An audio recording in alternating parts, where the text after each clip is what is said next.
ಹರ್ ಹರ್ Mahadev. So ನಾನು ಇವತ್ತು reiki 3rd level attainment ತೊಗೊಂಡಿದ್ದೀನಿ.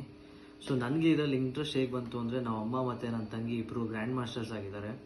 ಸೊ ಅವ್ರು ಮಾಡ್ತಾ ಇದ್ದ ಪ್ರಾಕ್ಟೀಸು ಅವೆಲ್ಲ ನೋಡಿ ನನಗೆ ಇನ್ಸ್ಪಿರೇಷನ್ನು ಮತ್ತು ಕೆಲವೊಂದು ಎಕ್ಸ್ಪೀರಿಯನ್ಸಸ್ಸು ಪಾಸಿಟಿವ್ ಆಗಿ ಆದಮೇಲೆ, ಸೊ ನಾನು ಯಾಕೆ ಇದು ಮಾಡಬಾರ್ದು ಅಂತ ನಾನು ಅಂದ್ಕೊಂಡೆ.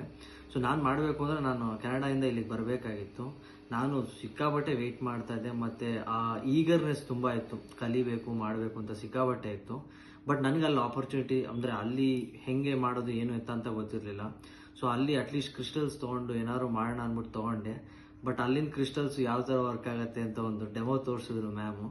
ಸೊ ಆಮೇಲೆ ಇಲ್ಲಿ ಬಂದು ಫೈನಲಿ ಇಂಡಿಯಾಗೆ ಬಂದ ಮೇಲೆ ನಾನು ಫಸ್ಟ್ ಲೆವೆಲ್ ತೊಗೊಂಡು I started my journey. But ತುಂಬ ಚೆನ್ನಾಗಿದೆ ಈ ಜರ್ನಿ.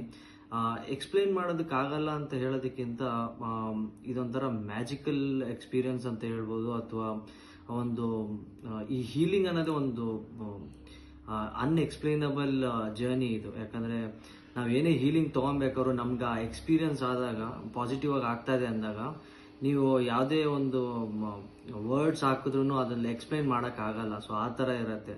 ಸೊ ನನ್ನ ಜರ್ನಿ ಮಾತ್ರ ತುಂಬ ಚೆನ್ನಾಗಿತ್ತು. ಆಮೇಲೆ ರೀಸೆಂಟಾಗೆ ಪೆಂಡುಲಮ್ ಡ್ರೌಸಿಂಗು ಮತ್ತು ಕಲರ್ ಥೆರಪಿ ಆಮೇಲೆ ಕ್ಯಾಂಡಲ್ ಹೀಲಿಂಗ್ ಎಲ್ಲ ತೊಗೊಂಡೆ ನಾನು.